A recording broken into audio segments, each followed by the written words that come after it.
지금은 특별공급이 오히려 특혜가 되고 있다. 또 이를 악용하는 사례까지 있다는 국민적 질책을 따갑게 받아들이겠습니다. 더 많은 젊은 세대가 함께 할 수 있는 그런 당을 만들겠습니다. 오늘도 96명이 예약이 됐고요. 대기자 명단의 그 요건은 30세 이상, 지금 한 100명 정도 넘는 걸로 제가 알고 있고요.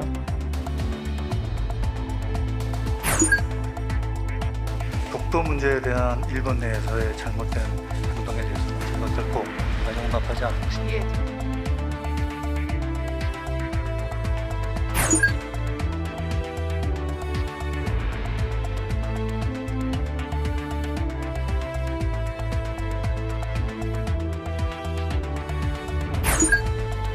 참 비정규직 노동자가 맡으면서 일어나는 수많은 산업재해에 대해 조치는 어쩔 수 없는 일이라고 여겨. 그리고 그 사이에 먹고 살기 바쁜 청년들이 사고를 당하지.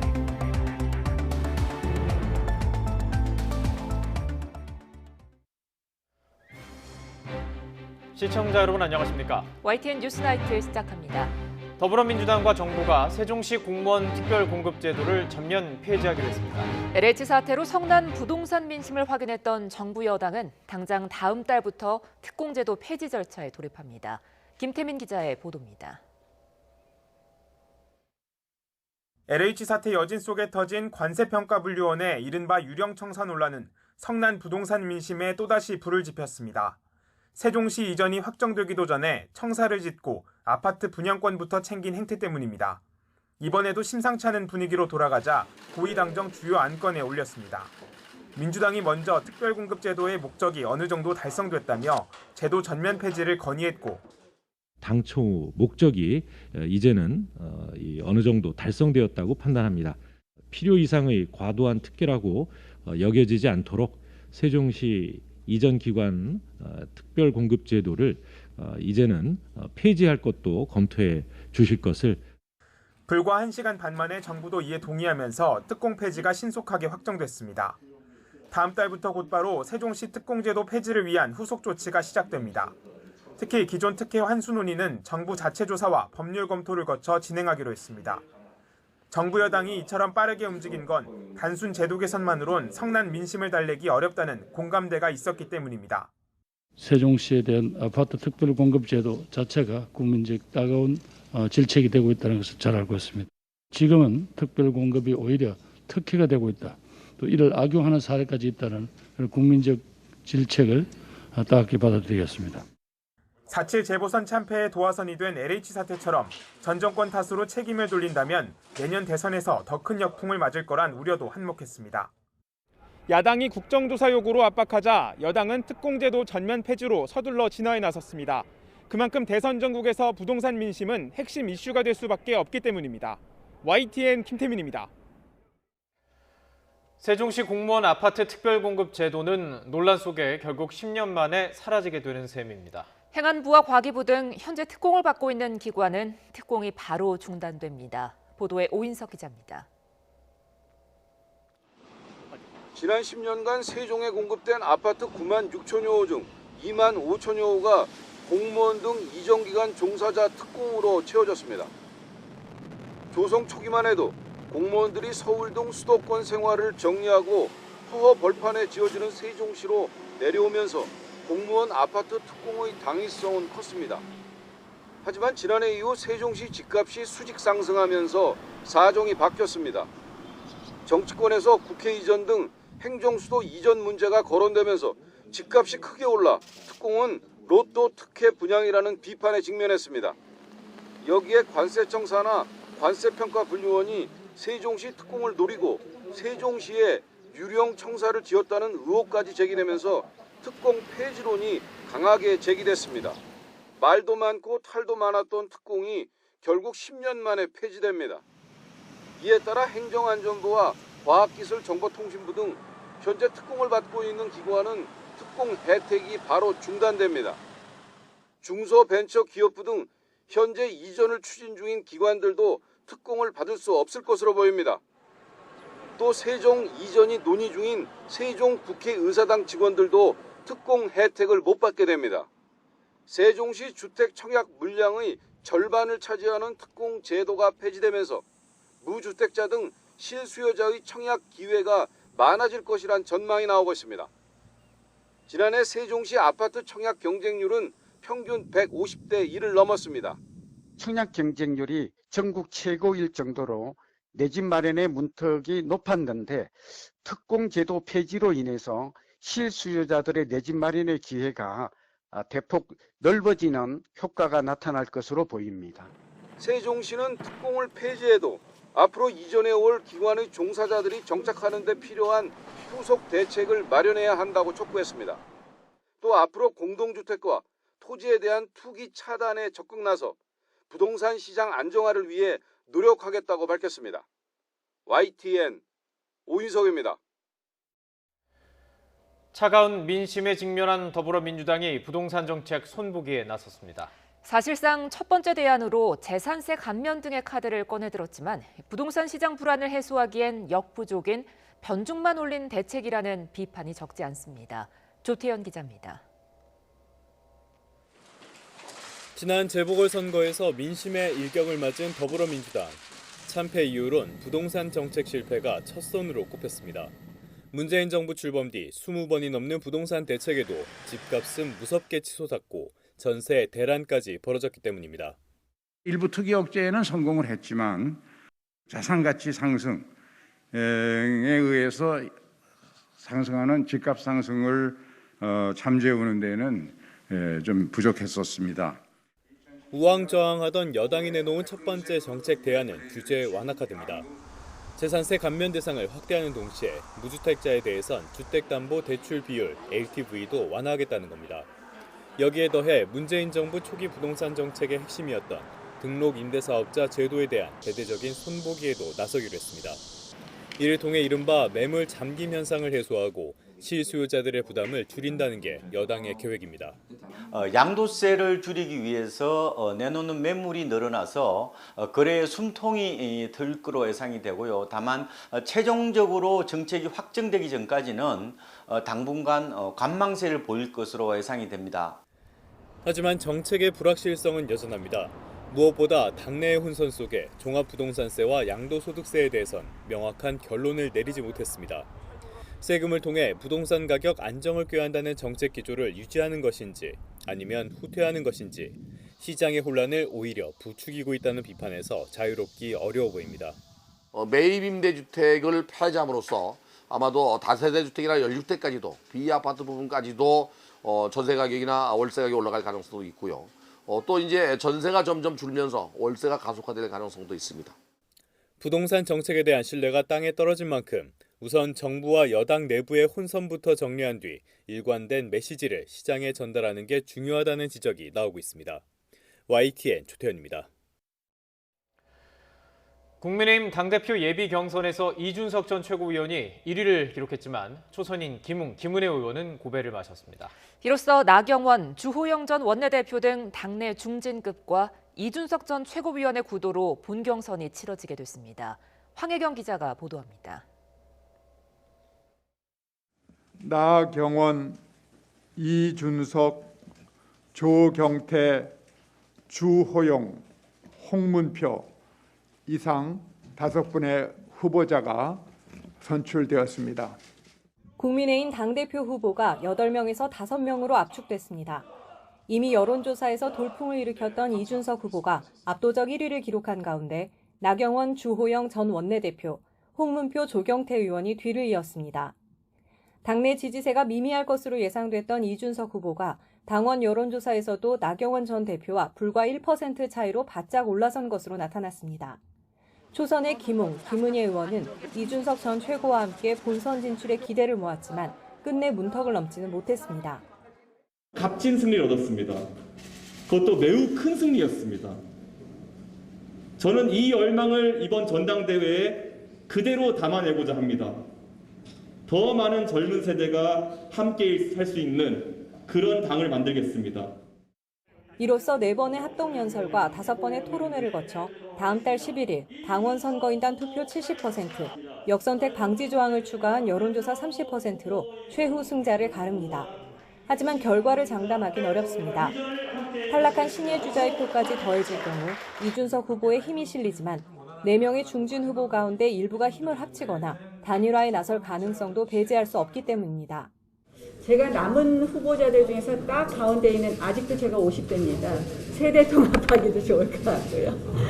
또 계파 말씀하시는데 저는 사실 계파 없는 정치인이라고 다들 잘 알고 계실 겁니다. 대선에 여러 영역들이 있을 수 있습니다. 종교 영역도 있을 수 있는데 누가 그런 것을 대변해서 어느 대선 후보와 당대표가 파트너가 됐을 때 가장 시너지 효과가 있을지 이것은 저만이 가진 장점이라고 생각을 합니다. 본선에서는 이준석 대 나머지 중진 4명으로 신구 대결 구도가 더욱 명확해졌습니다. 이른바 이준석 돌풍이 이어질지 아니면 중진들의 안정바람이 먹힐지 결과는 열흘 정도 뒤에 나옵니다. YTN 황혜경입니다.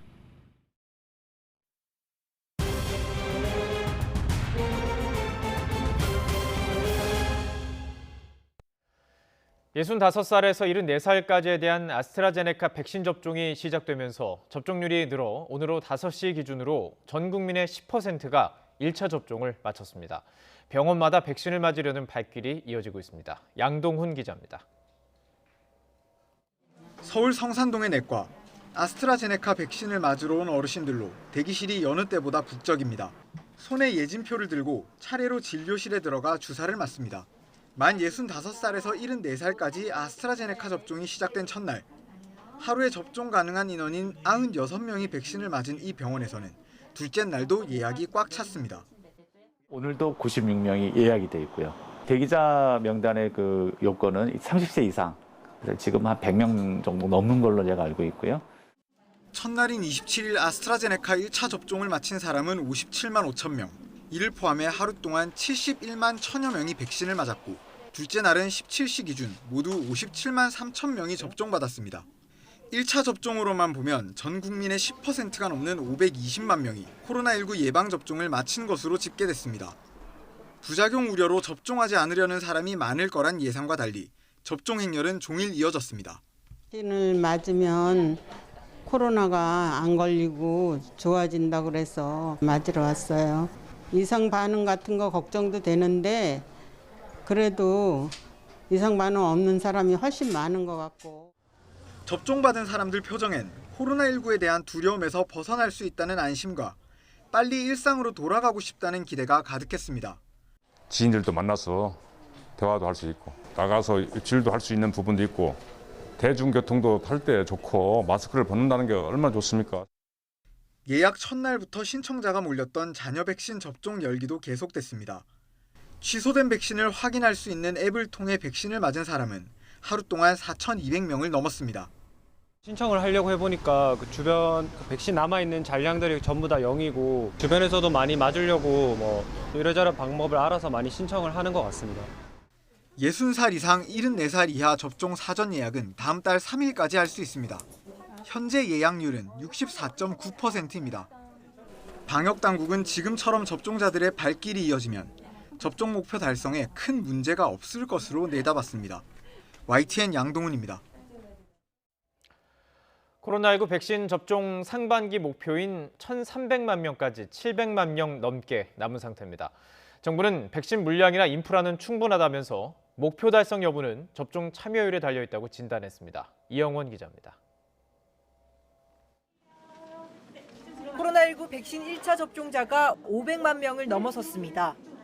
정부가 상반기 목표로 잡은 1,300만 명 접종까지는 780만 명 정도 남았는데 주말을 빼면 하루 30만 명 넘게 접종해야 목표 달성이 가능합니다. 여기에 사용할 백신 물량은 충분하다는 게 정부 평가입니다. 다음 달까지 아스트라제네카와 파이자 백신이 차례로 들어오면 1차 접종에 쓰일 물량 걱정은 없다는 겁니다. 백신 도입도 계획대로 순조롭게 진행되고 있습니다.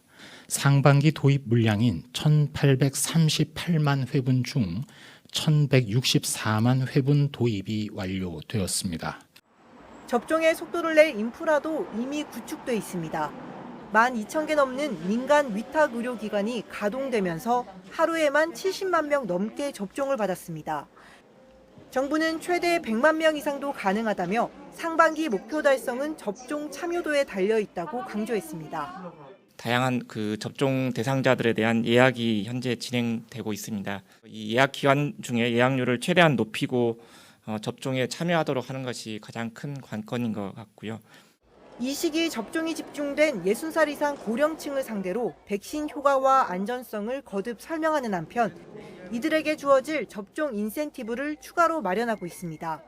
해당 연령층 예약률은 65% 남짓인데 사전 예약이 끝나는 다음 달 3일 전까지 최대한 참여를 끌어올린다는 방침입니다.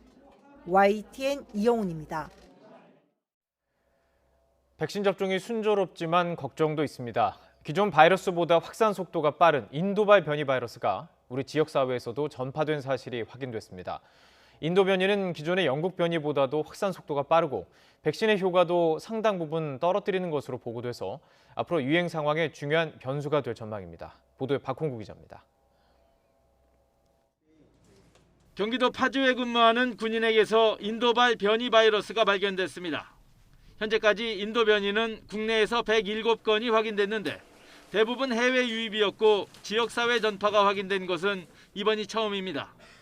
해당 군인은 서울에 거주하는 지인을 통해 감염됐습니다.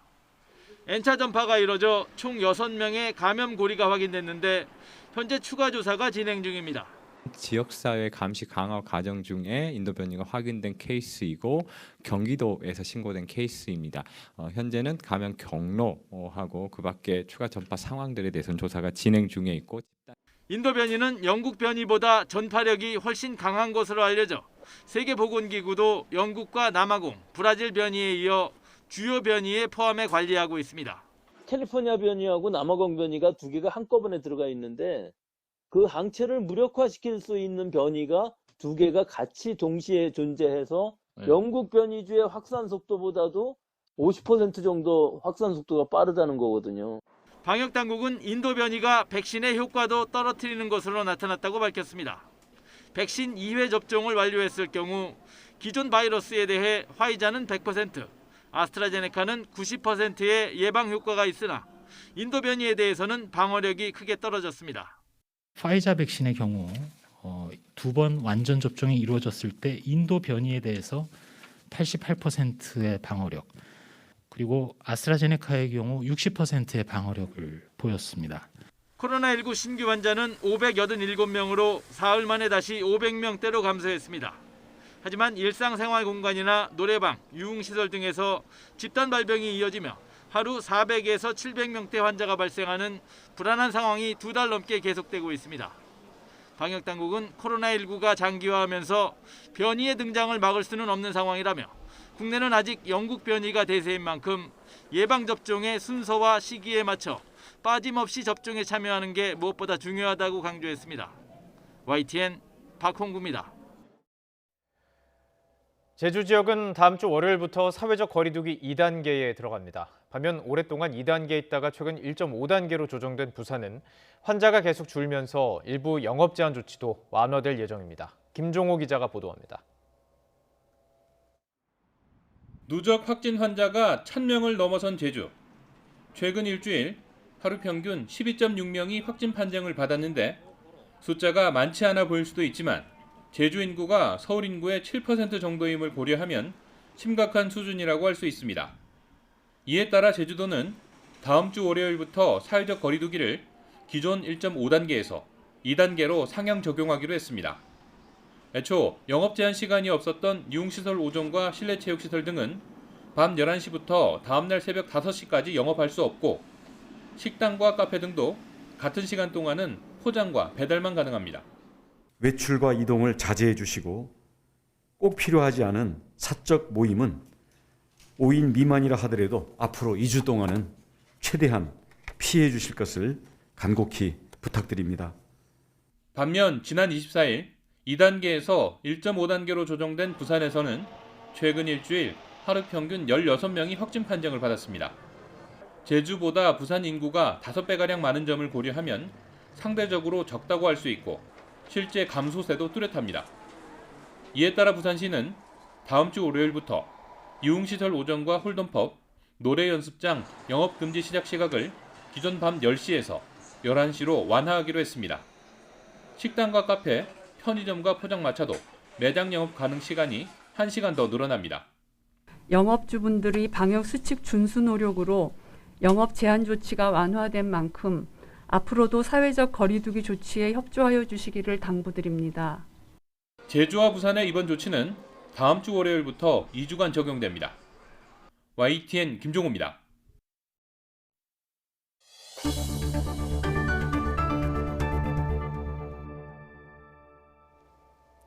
일본이 도쿄올림픽 공식 홈페이지 지도에 독도를 일본 땅인 것처럼 표시해 논란이 일고 있습니다.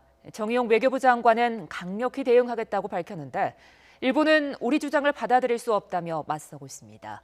한현희 기자가 보도합니다. 도쿄올림픽 공식 홈페이지의 성화 봉송 지도입니다. 시네마현 주변을 확대하자 보이지 않을 정도로 작게 나타나는 점이 바로 우리 독도입니다. 육안으론 식별하기 힘들지만 화면을 확대하면 독도가 보이게 했습니다. 지난 2019년에도 올림픽 홈페이지 지도에 독도를 일본 영토인 것처럼 표시했다가 반발이 이어지자 이번엔 꼼수를 부린 겁니다. 외교부는 즉각 시정을 요구했고 앞으로 최대한 강력히 대응해 나갈 것이라고 경고했습니다. 독도 문제에 대한 일본 내에서의 잘못된 행동에 대해서는 저희가 결코 용납하지 않을 것입니다. 정치권 반발도 이어졌습니다. 민주당 대권주자인 이낙연 전 더불어민주당 대표와 정세균 전 총리는 용납할 수 없는 일이라며 일본이 지도에 표기된 독도 삭제를 끝까지 거부한다면 정부는 올림픽 불참 등 가능한 모든 수단을 총동원해야 한다고 목소리를 높였습니다. 민주당도 공식 논평을 내고 일본의 잘못된 역사인식은 한일 관계에 악영향을 준다며 일본 정부에 시정을 촉구했습니다. 독도는 대한민국의 영토입니다. 일본도 이를 잘 알기에 보일 듯 말 듯 슬그머니 지도에 끼워 넣은 것입니다. 하지만 일본 정부는 홈페이지에 게재된 지도는 객관적으로 평가한 것이라며 삭제 거부 의사를 밝혔습니다. まず竹島は歴史的事実に照らしてもかつ国際法上も明らかに我が国固有の領土であり韓国側の主張は全く受け入れられないものと考えております。 우리 정부는 2018년 평창올림픽 때 올림픽 정신에 반한다는 일본 측 항의를 수용해 한반도기에 독도를 지운 적이 있습니다. 일본의 올림픽 지도 독도 표기를 둘러싼 논란으로 최근 어렵게 대화의 물꼬를 튼 한일 관계가 다시 얼어붙을 조짐을 보이고 있습니다. YTN 한현입니다. 화교 등 우리나라와 유대가 깊은 영주권자 자녀에게 국적을 주기로 한 국적법 개정안을 두고 논란이 일자 법무부가 진화에 나섰습니다. 법무부는 다문화 포용 사회로 가기 위한 노력의 일환일 뿐 특정 국가 출신 외국인을 우대하는 제도가 아니라고 설명했습니다. 나혜인 기자입니다. 지난달 법무부는 화교나 한국계 중국인, 고려인 등 우리나라와 유대가 깊은 영주권자가 국내에서 자녀를 낳으면 신고만으로 우리 국적을 주도록 하는 국적법 개정안을 입법 예고했습니다. 하지만 반대하는 목소리는 생각보다 컸습니다. 청와대 국민청원 게시판에 올라온 국적법 개정을 결사 반대한다는 글은 30만 명 넘는 동의를 받았습니다. 청원인은 화교를 포함한 영주권자들이 이미 우리 사회에서 많은 권리를 누리고 있다며 이번 개정안은 자국민을 외면하고 민족 정체성을 흐리는 정책이라고 비판했습니다. 일부 누리꾼 사이에선 중국의 나라를 팔아먹는 거라는 격앙된 주장도 나왔습니다. 비난이 거세지자 법무부는 결국 해명 브리핑까지 따로 열었습니다. 먼저 특정 국가 출신 외국인을 위한 제도라는 비판은 사실이 아니라고 선을 그었습니다. 국적과 관계없이 우리 혈통과 연관성이 있고 2대째 우리나라에서 나고 자란 영주권자 자녀가 대상이라며 순수 중국인은 대상자가 아니라고 강조했습니다. 또 법이 바뀌어도 새로 국적을 얻는 건 3천여 명에 불과하다며 지금은 역사, 지리적 요인으로 특정 나라 출신 비중이 커도 앞으로는 줄어들 거라고 설명했습니다. 우리 국적제도의 근간인 혈통주의를 무너뜨리는 거 아니냐라는 논란이 있는데 이 부분은 전혀 아닙니다. 다문화 사회로 진입하면서 조금 더 우리나라가 더 포용적인 사회로 가야 되지 않느냐 이런 차원에서 법무부는 영주권자 자녀들을 사회 구성원으로 빨리 인정하면 정체성 혼란으로 발생할 수 있는 부작용도 막을 수 있다고 덧붙였습니다. 그러면서 국적을 취득하면 납세나 병역 등 국민의 의무는 당연히 부담하고 국적법상 혜택만 누리고 마음대로 이탈할 수도 없다고 강조했습니다. 법무부는 국적법 개정을 둘러싼 이번 논란이 제대로 정보가 공유되지 않아 생겼다고 보고 다음 달 7일까지 남은 입법 예고 기간에도 충분히 의견을 수렴하겠다고 밝혔습니다. YTN 나혜인입니다. 이용구 법무부 차관이 사의를 표명했습니다. 택시기사 폭행 사건이 발목을 잡아 취임 6개월 만에 결국 불명예 퇴진하게 됐습니다. 법무부와 검찰 고위 간부들의 사표도 이어지는 가운데 이르면 다음 주에 단행될 검찰 정기 인사에서 대대적인 물갈이가 예상됩니다. 우철희 기자입니다. 법무부는 갑작스러운 출입기자단 공지로 이용구 차관의 사의 표명 사실을 알렸습니다. 이용구 차관은 연차를 내고 출근하지 않은 대신 입장문을 통해 문재인 정부 남은 1년 법무부와 검찰 모두 새로운 혁신과 도약의 절실한 때라면서 새로운 일꾼이 필요하다고 소회를 밝혔습니다. 지난해 12월 비검찰 출신으로는 60년 만에 법무부 차관에 임명된 이용구 차관은 불과 취임 6개월 만에 불명예를 안고 자리에서 내려오게 됐습니다. 발목을 잡은 건 변호사 시절인 지난해 11월 있었던 택시기사 폭행 사건입니다. 경찰은 피해자가 원치 않는다는 이유로 내사 단계에서 사건을 종결했지만 이후 법 적용 오류와 과주기 수사 의혹, 블랙박스 영상 삭제, 은폐 시도와 경찰의 거짓 해명 등 논란이 끊이지 않았습니다. 당시에 기사님이랑 합의하고 영상 지우신 거 맞으신가요? 오늘 안 줬어요? 어제 입장문에서는 영상 제출돼서 다행이라고 하셨는데 어떤 의미인가요? 그 객관적인 진실 발견에 도움이 되니까 다치. 그런 취지죠.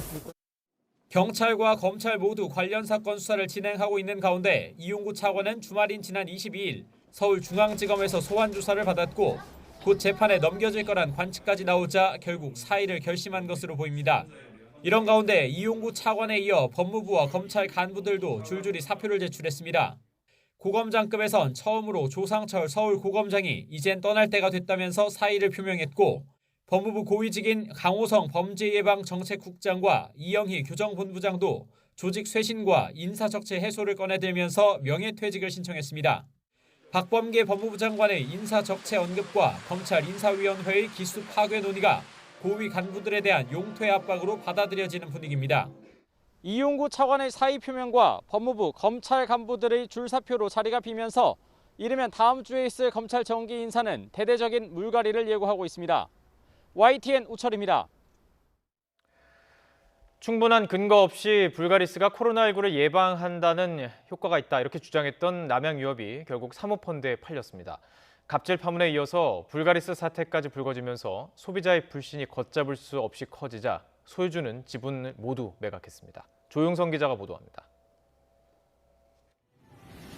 연구진을 동원해 불가리스가 코로나 바이러스를 억제하는 효과가 있다고 일방적으로 발표했던 남양유업.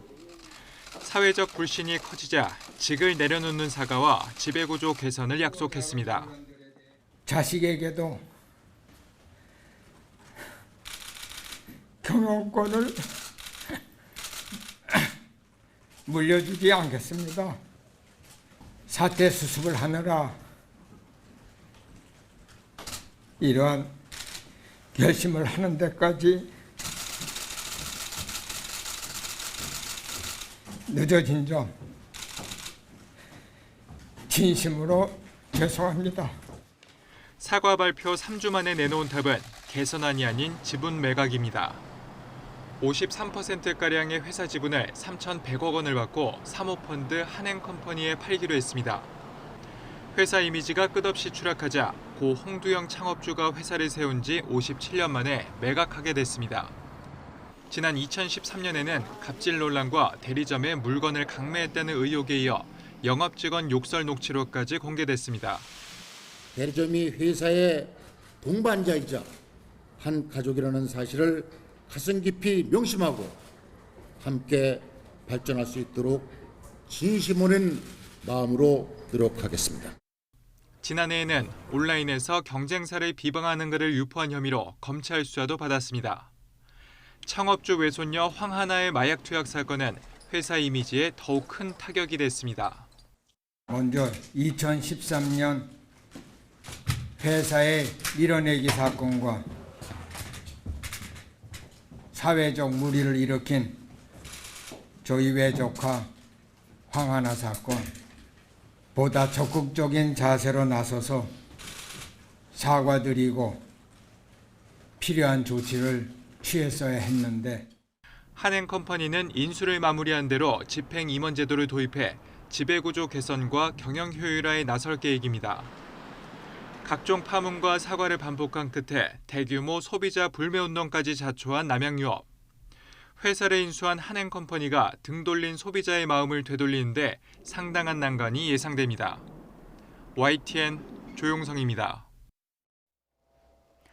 오늘은 구의역에서 홀로 승강장 안전문을 수리하던 비정규직 노동자 김모군이 숨진 지 5년째 되는 날입니다. 이 사고를 계기로 비정규직 노동자들이 정규직으로 전환되면서 처우가 일부 개선됐지만 또 다른 차별로 고통을 겪고 있다는 목소리가 나왔습니다. 엄윤주 기자입니다. 서울 지하철 2호선 구의역입니다.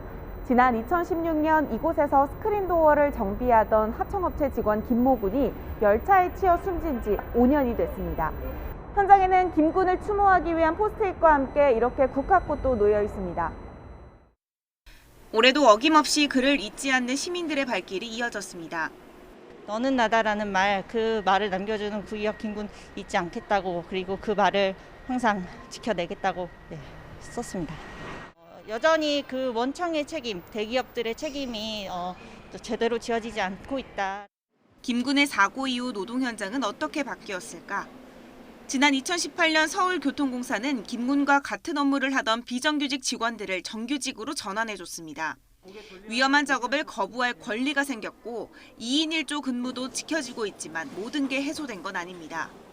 급하게 정규직 전환이 이뤄진 탓에 업무가 주먹구구식에다 혼선을 빚기 일쑤입니다. 무엇보다 힘든 건 내부의 차별 어린 시선과 폭언입니다. NCS를 비롯한 그 공채를 치르지 않고 들어오는 과정에서 역차별 내지는 공정하지 못하다 내지는 기존 직원들의 임금 잠식이 발생하는 거 아니냐.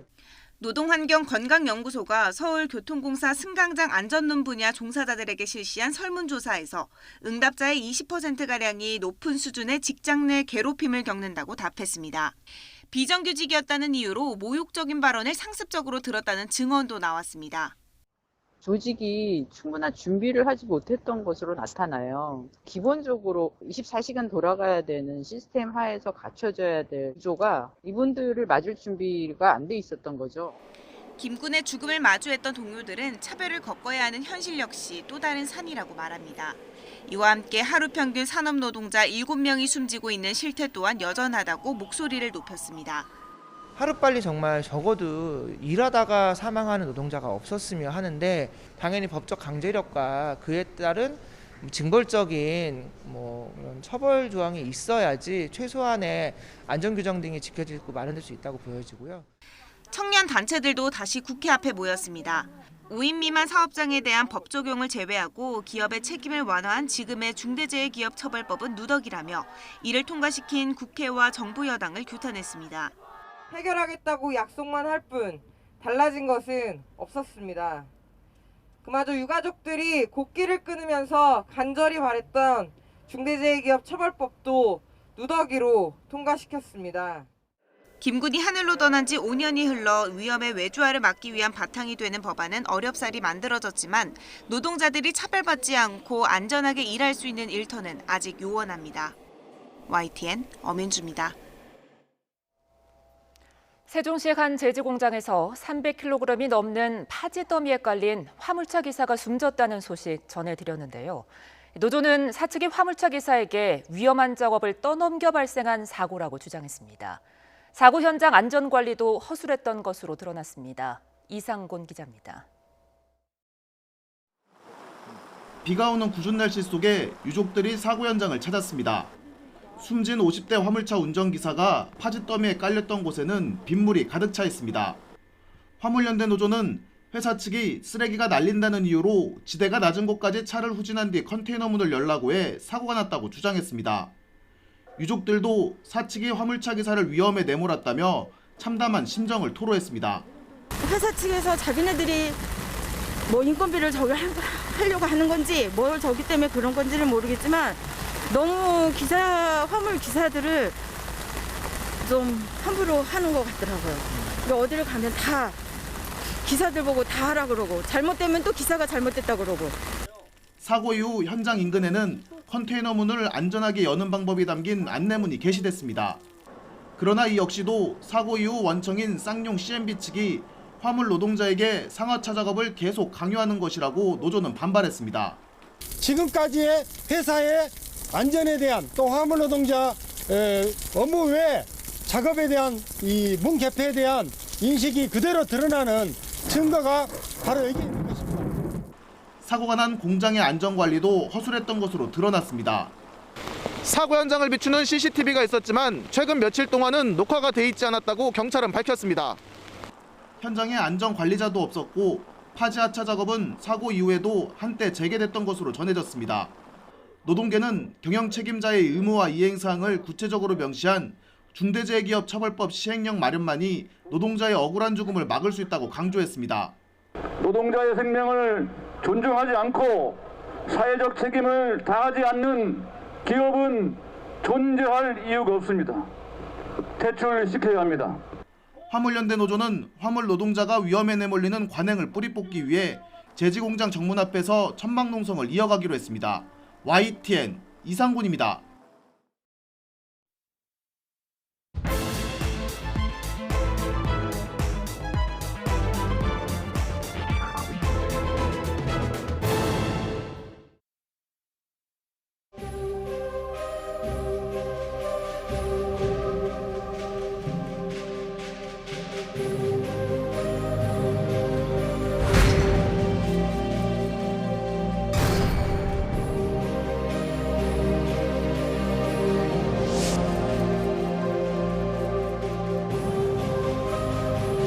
어떤 여자분이 쓰러져 계시더라고요. 제가 깜짝 놀라갖고 바로 119에 신고를 했어요. 근데 여기 지금 사람이 지금 피 흘리고 있다고 그랬더니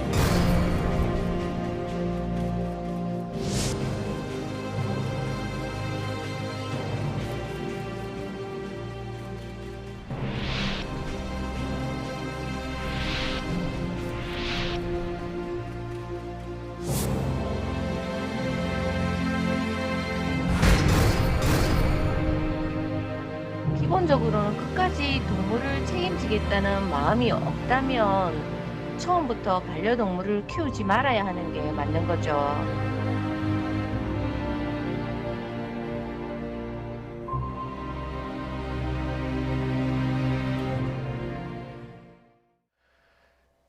경기도 남양주시 야산에서 50대 여성이 대형견에 물려 숨지는 사고가 발생했습니다. 경찰이 현장 검증을 벌이며 개 주인 파악에 주력하고 있는 가운데 안락사 여부를 놓고도 논란이 일고 있습니다. 뉴스나이트 오늘은 설채연 수의사 모시고 관련 소식 자세히 짚어보도록 하겠습니다. 어서 오십시오. 네, 안녕하세요. 네, 경기도 남양주시 한 야산에서 산책을 하던 50대 여성이 큰 상처를 입고 피를 흘린 채 발견됐죠. 당시 모습들을 저희가 최초로 신고자와 경찰 관계자의 발언을 땄었는데요. 그 내용 다시 한번 준비해봤습니다. 함께 듣고 계속 이야기 나눠가도록 하겠습니다. 어떤 여자분이 이렇게 쓰러져 계시더라고요. 제가 깜짝 놀라갖고 바로 119에 신고를 했어요. 여기 지금 사람이 지금 피 흘리고 있다고 그랬더니 3월 달부터가 잠깐 진술이고 그들은 뭐 작년에도 뭐 봤다 이런 제가 하기 때문에 여러 방면으로 딱 가능성을 두고 지금 뭐 쫓고 있는 중이에요.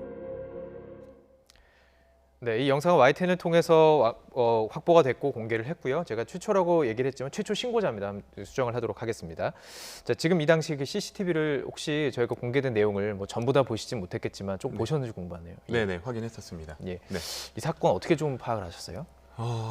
요즘 안 그래도 이런 개물림 사고들이 조금 일어나고 있었는데 네. 또 한 번 사고가 나면서 뭐 저는 동물 쪽에서 일을 하고 있는 사람으로서 네. 다시 한번 또 한탄을 하고 네.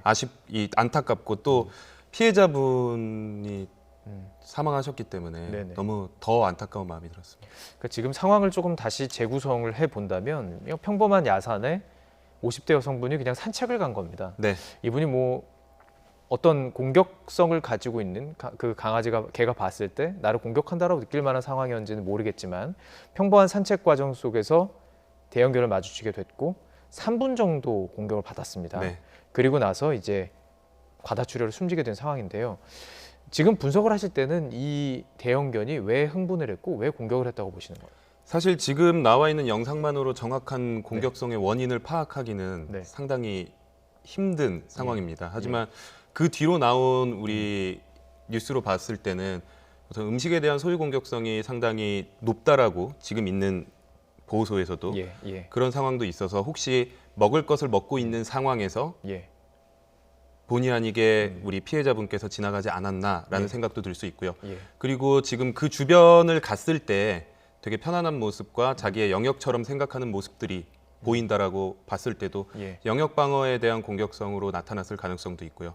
하지만 지금 정확하게 뭐 모자이크도 되어 있고 그 공격하는 상황 자체가 아주 디테일하게 나타나진 않았기 때문에 우리가 섣불리 속단하기는 좀 힘들 것 같습니다. 그 지금 말씀하신 것처럼 자기의 영역을 지켜야 하고 그 음식을 지켜야 되겠다라는 본능 때문에 공격을 했다면 지금 보면 3분 정도 그러니까 팔을 물고 난 뒤에 이제 목 쪽을 공격을 한 것으로 보이거든요. 어느 정도 본인이 제압했다 싶으면 물러설 수도 있을 텐데 이 정도까지 공격을 했다는 건 공격성의 척도로 볼 때는 어느 정도입니까?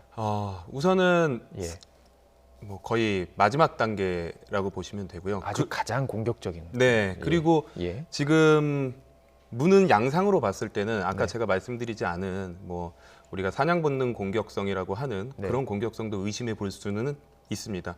뭐 예를 들어서 강아지들의 이 공격성을 우리가 확인을 할 때 바이팅 스케일이라는 것들이 있는데 그게 1부터 6까지 있습니다. 그래서 당연히 6으로 갈수록 그 예후는 좋지 않고 공격성이 강하다라고 하는 건데 그 6이 피해자가 사망하는 상황을 우리가 6이라고 하고 이제 더 이상 끝이 없는 그런 공격성으로 볼 수 있겠습니다. 가장 공격성을 보이는 상태였다. 그 상태로 볼 때는. 그런데 이 개가 지금 조금 말씀해 주셨지만 그냥 지금 센터로 들어간 상태는 온순하다는 거예요. 그냥 사람들이 지나갈 때 괜찮다는 겁니다. 이해가 잘 안 돼요, 솔직히. 어떻게 받아들여야 되나요? 뭐 우리가 생각하기에는 마치 기계처럼 모든 상황에서 똑같은 행동을 보일 거라고 생각할 수도 있겠지만 대부분의 공격성들은 특정한 상황에서 나타나게 되고요. 근데 그 특정한 상황을 우리가 정확히 판단하기는 힘든 경우도 많아요. 그래서 그 특정한 상황 이외에서는 정말 정상적인 행동을 보이다가도 그 특정한 상황에서만 공격성을 보이는 경우도 이 공격성을 가진 이 개들에게서 상당히 많이 나타나는 증상입니다. 그렇다면 뭐 내 주변에 그냥 평소 이렇게 산책을 다니던 공간이더라도 들개라든지 유기견이 나타난다면 일단은 조심하고 보는 게 좋겠군요. 그래도 조심은 하시는 게 좋죠. 조심하고 알겠습니다. 그리고 그런 대응 방안에 대해서도 어느 정도는 숙지하고 계시는 게 좋습니다. 뭐 많이 만날 수 있지는 않지만 사실 저도 보면 최근에 특히 재개발 단지에서 많이 볼 수 있습니다. 재건축 재개발 단지 같은 데를 가보면 원래 있던 원주민들이 이사를 가면서 개를 그냥 철거되는 집에다가 놓고 가게 되고요. 이 집들을 철거할 때 철거하는 이 인부들은 이 개를 그냥 풀어줘 버리는 그런 본인이 경우도. 어떻게 할 수 없으니까. 그렇죠. 그래서 뭐 조금 외곽의 그런 재건축 재개발 단지에서 많이 볼 수 있기 때문에 그런 부분들에서는 조금 주의를 하시는 게 좋습니다. 이 대형견이 150cm 몸 길이는요. 그리고 한 25kg 정도 나가는 거예요. 이 정도면은 어느 정도에 속하는 대형견입니까? 매우 큰 강아지인가요? 대형견 중에서 이제 대형견에 들어가는 몸무게 정도라고 보시면 되죠. 우리가 한 20kg 정도 넘어가면 그래도 대형견이라고 얘기를 하기 때문에 하지만 이 정도 크기가 되면 사실 남자들도 맘먹고 공격이 들어오면 솔직히 버거운 정도의 크기라고 보시면 될 것 같습니다. 그럼 혹시라도 내가 산책길에 이런 일을 당하면 어떻게 대응해야 됩니까? 우선은 가장 중요한 거는 이게 정말 힘든 일인데요. 차분해야 됩니다. 차분해야 된다. 그리고 소리를 지르거나 처음에는 소리를 지르거나 오히려 도망가면 더 쫓아오게 돼 있습니다. 이 강아지들은 그 감정 같은 걸 공유하기 때문에 흥분 상태가 있거나 공포를 느끼면 이걸 느끼는 건가요? 네, 당연히 그 상대방의 흥분 아니면 내 동료의 흥분은 전염이 되게 되고요. 그리고 소리를 지르거나 뛰게 되면 사실 우리가 개보다 느리거든요. 100% 거의 100% 물리게 되어 있습니다. 예. 그래서 최대한 등을 보이지 않고 천천히 뒷걸음질 치면서 멀어져 보는 걸 시도하는 것이 좋고요. 아주 차분하게. 네, 예. 빠르게 움직이면 더 자극되는 경우가 있어요. 예. 근데 사실 이렇게 맘먹고 공격이 들어오는 경우에는 단 한 가지 방법밖에 없습니다. 나에게 가장 중요한 부위를 예. 보호하고 크게 소리 질러서 도움을 요청하는 건데요. 예. 우리에게 가장 중요한 부위는 목이기 때문에 예. 목 뒤로 깍지를 끼고 고개를 최대한 숙이고 예. 군뱅이처럼 바닥에 엎드려서 예. 크게 소리 질러서 도움을 요청하는 게 가장 현명한 방법입니다. 예, 알겠습니다. 자, 이제 이 사건을 조금 더 깊이 좀 들어가 보도록 하겠습니다. 지금 경찰은 이 대형견의 소유주를 찾는 과정 속에 있습니다. 네. 지금 찾아내야지 이제 처벌도 할 것이고 그 과정 속에 있기 때문인데 목줄을 찾은 흔적이 있는 거예요. 네. 그렇다면 주인이 있었다라고 일단은 전제할 수 있는 거죠. 그렇죠. 예. 자, 이 주변 지역을 가봤더니 어느 기자들이 이제 갔던 이 기사들을 좀 살펴보면 사고 발생한 30m 정도, 그러니까 반경이 넓지 않습니다. 네. 30m 안에 대형견을 가두는 사육장이 있다고 합니다. 이곳이 근데 굉장히 좀 허술하게 되어 있었다고 얘기를 해요. 그래서 이곳에서 나온 그 개는 아닐까라고 좀 추측을 하고 있는데요. 이 부분에 대해서 좀 뭐 들으신 게 있는지 궁금하네요. 예. 사실 뭐 제가 직접 보지 못했고 예. 그리고 뭐 제가 경찰도 아니고 정확한 증거가 없기 때문에 속단하기는 힘들지만 뭐 실제로 이 현장 검증에 다녀오신 분들의 말씀을 들으면 상당히 의심은 간다. 하지만 정확한 간다. 증거는 없다. 예. 라고 얘기를 하고 있습니다. 그 보통 주인을 만나면 하는 행동들이 있지 않습니까? 그래서 네. 이제 경찰도 그쪽에 데려가서 보여줬던 것 같아요. 네. 그 행동들을 보면은 어느 정도 주인인가 파악할 수 있는 그런 어떤 행동들이 있지 않을까요? 그렇다고 해서 이 개들도 성격이 워낙 다 다르기 때문에 보호자를 보고도 그냥 대면대면한 아이들도 있고요. 보호자한테만 정말 좋다고 표현하는 아이들도 있고 그리고 또 하나는 그냥 사회성이 좋아서 다른 사람들한테도 그냥 좋다고 표현하는 경우도 있고 워낙 상황이 다양하기 때문에 그것을 통해서 이 보호자가 누군지 뭐 증거로 활용하거나 이런 건 쉽지 않을 거라고 생각이 듭니다. 그 주변에 지금 여러 보도에 따르면 다른 또 유기견이 있었던 것으로 추측이 된다고 해요. 그리고 그 함께 공격을 했을 가능성도 지금 나오고 있고요. 그렇다면은 그 주변에 또 유기견들이 몰려 있을 가능성, 그리고 또 사육장이 있는 곳에 이렇게 유기견이 있는 것도 뭐 평범한 일인 건지 아니면 이례적인 건지도 궁금하거든요. 뭐 이렇게 보호자가 없이 유기된 동물들은 보통 먹을 것을 찾아다니게 되고요. 사실 개라는 동물이 사냥이나 이런 능력은 아주 떨어지기 때문에 혼자서 산에서 뭔가 작은 동물들을 사냥해서 먹어서 살아남거나 하기 쉽지 않아요. 대부분 원래 개는 진화 과정에서 사람이 먹다 버린 뭐 이런 쓰레기들을 먹고 살았던 경우가 더 많기 때문에 아마 다른 유기견이었더라도 먹을 것이 있는 그 이 불법 번식장이라고 들었어요. 그 번식장 쪽으로 몰려들었을 가능성도 충분히 있습니다. 오히려 그쪽으로 몰려들 가능성도 있군요. 그렇다면 그곳이 위험할 수도 있겠군요. 그렇죠. 아직도 그곳은 위험할 수도 있겠군요. 예, 조치를 좀 취해야 될 것으로 보입니다. 자, 그 경찰은 계속 현장 검증을 벌이고 있고요. 그곳에서 사육장의 주인에 대해서도 계속 조사를 하고 있습니다. 그런데 이게 또 하나의 논란이 또 번지고 있는 부분은 바로 좀 이야기하기 어려운 부분입니다. 안락사에 대한 찬반 논쟁이 이어지고 있는데요. 저희가 찬성과 반대 주장하는 내용들을 전문가 내용으로 좀 준비를 해봤습니다. 이 내용 듣고 계속 이야기를 나눠가면 좋을 것 같습니다. 함께 들어보시죠. 아무래도 이제 밖에 벌어지면서 트라우마도 많이 생겼을 거고, 그래서 사람에 대한 공격성이 이 친구는 좀 많이 심한 편인 것 같고요. 일반적으로 이렇게 유기된 견들이 공격성을 보이는 것보다도 사람을 보면 무서워서 피하는 경우들이 많거든요. 근데 오픈된 공간에서 사람한테 공격적으로 이렇게 접근해서 공격을 했다는 것 자체가 좀 문제가 있는 것 같습니다. 알겠습니다. 개 물린 사고가 나면 보통 안락사로 기결되는 경우가 굉장히 많은데 근데 이 사고가 나게 된 상황을 사실 면밀히 조사하는 게 필요합니다. 그러니까 즉 개가 이제 처한 환경이 어떠했는지, 왜 물게 되었는지, 그리고 안락사라는 극단의 조치로 인해서 생명을 박탈하기보다는 사실 훈련이나 약물 치료나 이런 사후 조치를 통해서 개선 가능성이 있다는 것도 저희가 인지할 필요가 있거든요. 네, 양측의 이야기를 다 들어봤습니다.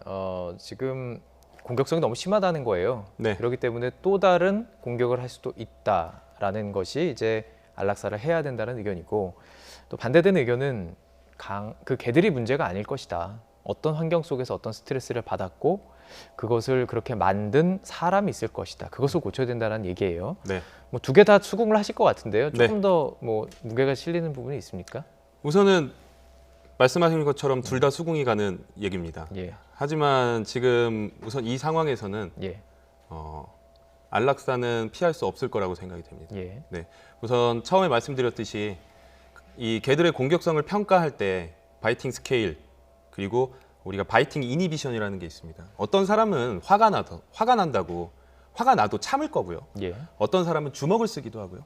어떤 사람은 칼을 들기도 합니다. 그러다가 실제로 이 구속되고 뭐 네네. 교도소에 가기도 하고 문제 아니면은 일으키기도 하고. 네. 네. 근데 이런 것들이 되게 중요한 거죠.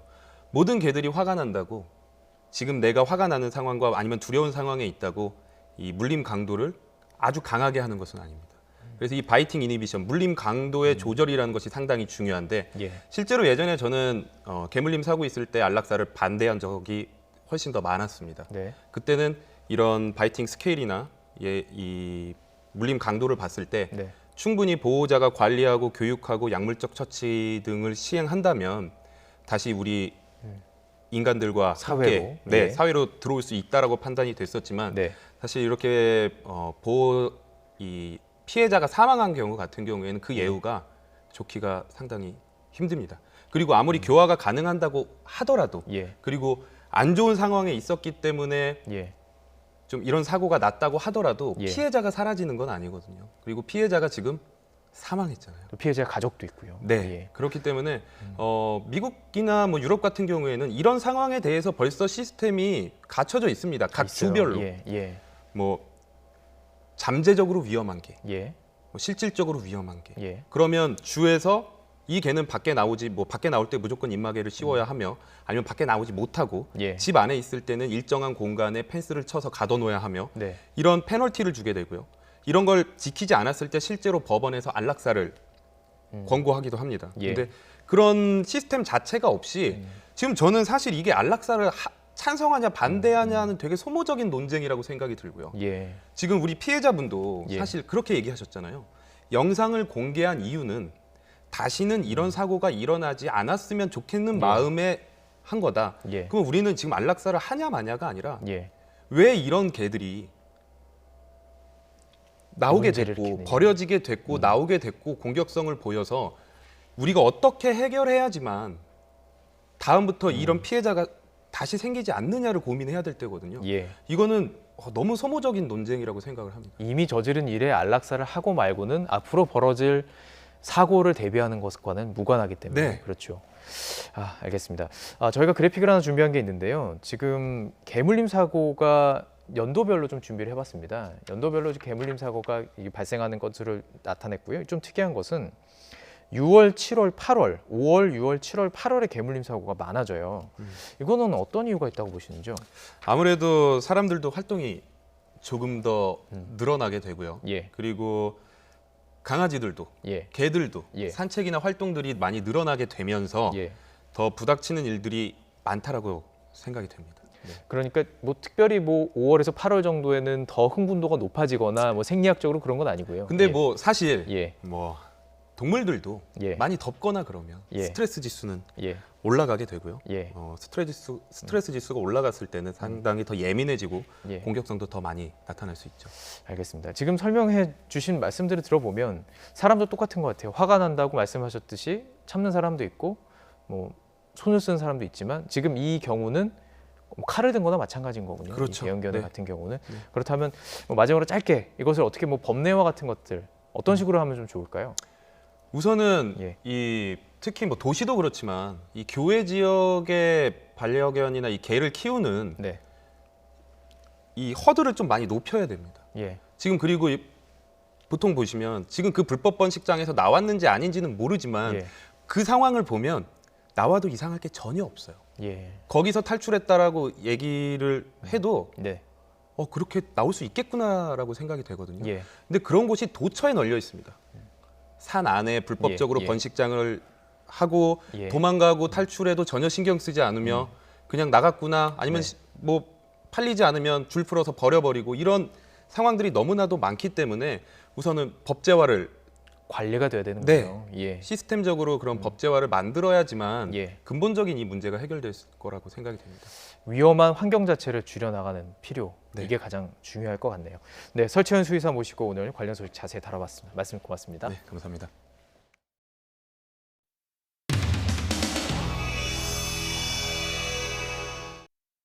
제가 바로 할 때까지 인사해 주시면 됩니다. 국민 여러분께 인사.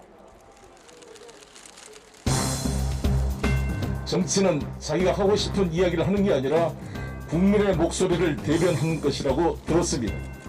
경청하겠습니다. 국민 속으로 들어가겠습니다. 소통하겠습니다.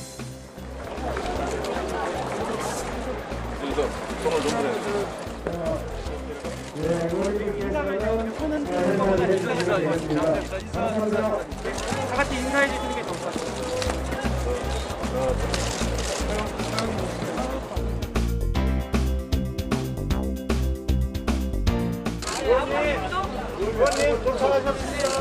동의중개사입니다. 제가 드리고자 하는 말씀은 임대차 3법으로 인해서 온 나라가 난리가 났습니다. 부동산 가격 다 폭등했습니다. 그거 다 우리는 그게 나온다고 얘기를 했습니다. 근데 전혀 얘기 안 들어줍니다. 서민을 위한답시고 만든 그 법들이 서민을 못살게 만들었습니다. 입법하시면서 제발 현장에 있는 공인중개사들 의견 좀 들어주세요. 너무 많아요. 지금도 너무 많은데 시간적으로 정말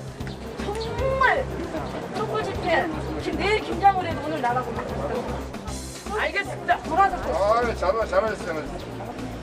중랑구에 살고 있는 청년 최현이라고 합니다. 집을 사서 이사를 가게 했지만 집을 샀어요? 네, 하긴 했지만 정말 힘들었거든요. 아유 고생하셨네. 저도 이제 뭐 빌라로 아파트는 비싸가지고 빌라를 샀다. 그것도 일반 건축물을 산 거예요? 예. 그러니까 좀 값이 쌌다 이거 일반 건축물이라서. 예, 그 대출도 이제 나오는 게 이제 정해져 있더라고요 금액이. 그런데 대출도 잘 안 되고 그런 게 있다 보니까. 참석하신 청년 여러분들의 발언을 듣도록 하겠습니다. 이제 로또 청약 같은 것들을 기대하지 않고서는 어떤 2세 계획이라든지 내 집 마련 가정에 대한 계획도 하기 어렵고, 그러니까 옆집이나 이제 내 동료들은 주식이나 비트코인으로 굉장히 돈을 번 모양새인데 그걸 따라해야 되는 건가? 근데 이것에 대해서도 굉장히 예측할 수 없는 상황이죠. 그리고 이런 운에 내맡겨야 하는 사회가 굉장히 좀 잘못됐다는 인식이 있는 것이고, 또 이런 부분들에 있어서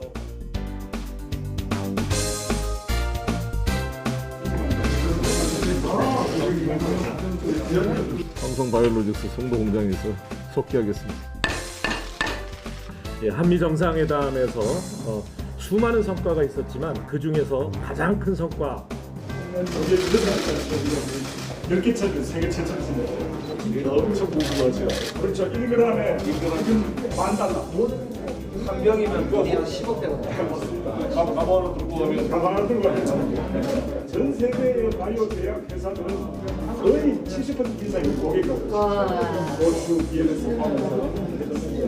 아마 조만간에 CMO 1위는 이미 봤을 거고 CDO 신약 개발 능력도 아마 그거를 이제 사실 백신도 지금 상당히 많은 지금 포함해서 보슈, BLS.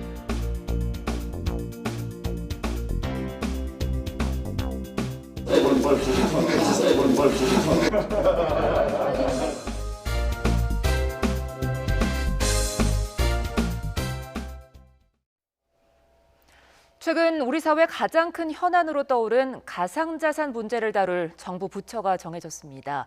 금융위원회가 가상자산 감독을 맡고 블록체인 기술 개발과 육성은 과기부가 담당하기로 했습니다. 보도에 박병환 기자입니다. 최근 국내 가상자산 거래소의 24시간 거래액이 코스피 시장을 넘어서는 등 가상자산 문제가 우리 사회의 큰 현안으로 부각되고 있습니다. 이에 따라 정부는 관계부처 차관 회의를 열고 우선 금융위원회가 거래 투명성 제고를 위한 사업자 관리와 감독을 맡기로 했습니다. 동시에 블록체인 기술 발전과 산업 육성은 과학기술정보통신부가 주관 부처가 돼 추진할 계획입니다. 정부는 또 9월까지 진행되는 사업자 신고 유예 기간 도중 불법 행위가 벌어질 가능성이 있어 6월까지로 예정된 범부처 불법 행위 특별단속을 9월까지 연장하기로 했습니다. 관심을 모았던 가상자산 소득에 대한 과세는 예정대로 내년 소득분부터 적용해 2023년 5월부터 종합소득세 신고 때 첫 납부를 하게 됩니다. 그동안 가상자산 관리를 맡지 않겠다고 경제부처들이 서로 미루는 바람에 혼선이 빚어졌지만 이젠 담당 부처가 정해져 가상자산에 대한 정부의 제도적 대처가 가능하게 됐습니다. 하지만 기존 금융권은 가상자산에 대해 여전히 비판적 시각을 갖고 있습니다. 암호자산 시장의 규모가 급속히 확대됐고 그와 함께 또 가격의 변동성이 이제 매우 큼에 따라서 금융 안정 또 금융 시스템의 안정에 부정적 영향을 미칠 가능성이 있다. 금융권은 대표적인 가상자산인 비트코인의 하루 등락폭이 1,000만 원에 달하는 등 투기성이 강해 가상자산이 안정적인 투자 대상으로 인식되기에는 시간이 걸릴 것으로 보고 있습니다. YTN 박병환입니다. 식품기업 아워홈 구본성 부회장이 보복운전으로 차를 파손하고 상대 운전자를 다치게 간 혐의로 서울중앙지방법원에서 재판을 받는 것으로 확인됐습니다. 구 부회장은 지난해 9월 서울 학동 사거리 근처에서 운전을 하다가 다른 차가 기어들자 이를 앞질러 갑자기 멈춰서서 사고가 나게 가는 등 보복운전을 간 혐의로 재판에 넘겨졌습니다. 구 부회장은 사고 직후 도주했지만 다른 차 운전자 A씨가 뒤를 쫓았고 차에서 내려 구 부회장에게 도망가지 말라고 요구하자 구 부회장은 차를 움직여 A씨의 배와 허리를 친 것으로 조사됐습니다. 한미 정상회담 이후 중국은 북한과 더 가까워지는 모습입니다. 왕이 외교부장은 리용남 주중대사를 불러 팔짱을 끼면서 북한을 혈맹이라고 부르며 끈끈한 관계를 과시했습니다. 베이징에서 강성홍 특파원입니다. 왕이 중국 외교부장이 리룡남 주중 북한 대사를 베이징 갸오이타이 국빈관으로 초청했습니다. 간단한 팔꿈치 인사를 하더니 이어 왕이 부장이 먼저 리 대사의 팔짱을 끼웠습니다. 리 대사와 마주 앉은 자리에서 왕이 부장은 북한을 혈맹으로 부르며 각별한 우위를 과시했습니다. 两国全都有谊，是老一辈领导人亲自培育的缔造，是在我们共同抗击败的侵略的战火中用鲜血拼成的。 왕이 부장은 국제 정세가 변화기에 접어들었다면서 미국의 대중 압박을 에둘러 표현했습니다. 이런 시기에 북한과의 관계 강화가 필요하다는 겁니다. 面对当前国际地区形势的深刻的变化，我们愿同朝鲜同志们一道，那么进一步的弘扬我们的中国人。 중국 외교부는 두 사람이 한반도 정세에 대해 논의하고 협력하기로 했다고 밝혔습니다. 홍콩 봉황TV는 왕 부장이 리룡남 대사의 업무를 전폭적으로 지지하겠다고 말했다고 보도했습니다. 리룡남 대사도 올해가 북중 우호조약 60주년임을 강조하면서 중국의 지원에 기대를 나타냈습니다. 모든 친선 관계가 새로운 단계로 통합 발전되는 시기에 중국 주재 조선 대사를 임명했습니다. 왕이 부장이 리룡남 대사를 별도로 초청해 만찬을 함께한 것은 이번이 처음이고 특별한 배려입니다.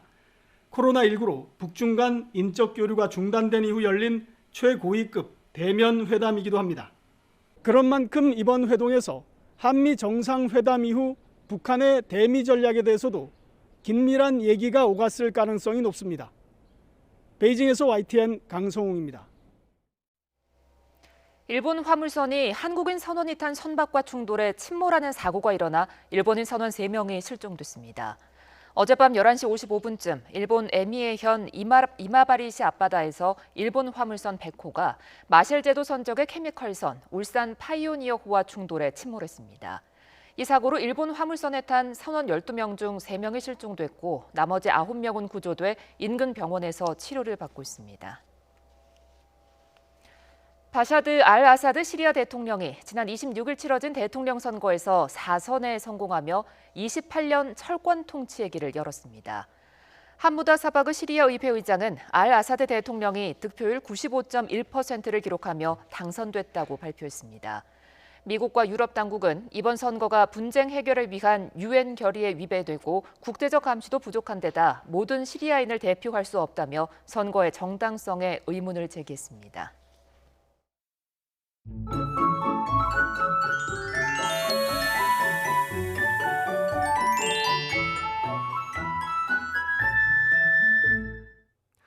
요즘 짧게 비가 자주 내리고 있습니다. 이번 주말에도 일부 지역에 비 예보가 있는데요. 우선 내일은 오후에 경기 북부와 영서지방에 5mm 안팎의 비가 조금 오겠고 수도권 남부에도 빗방울이 조금 떨어지겠습니다. 모레는 대체로 막다가 밤부터 흐려지면서 밤사이 중서부 지방에 비가 내리겠습니다. 기온은 조금씩 오릅니다. 내일은 서울 낮 기온이 22도, 모레는 26도까지 올라 초여름 날씨를 보이겠습니다. 내일은 비가 내려도 일부 지역에 그치고 모레는 밤부터 내리기 때문에 내일과 모레 자외선이 무척 강해집니다. 내일은 영동과 충청 이남에, 모레는 전국의 자외선 지수가 매우 높은 수준까지 오를 것으로 보이는 만큼 각별히 주의해 주시기 바랍니다. 자세한 내일 낮 기온 살펴보겠습니다. 서울 22도, 대전 24도, 광주 25도, 부산 24도로 예상됩니다. 다음 주에는 25도 안팎의 초여름 더위가 이어질 전망입니다. 날씨 정보였습니다. 네, 금요일 뉴스나이트 마치겠습니다. 시청해주신 여러분 고맙습니다.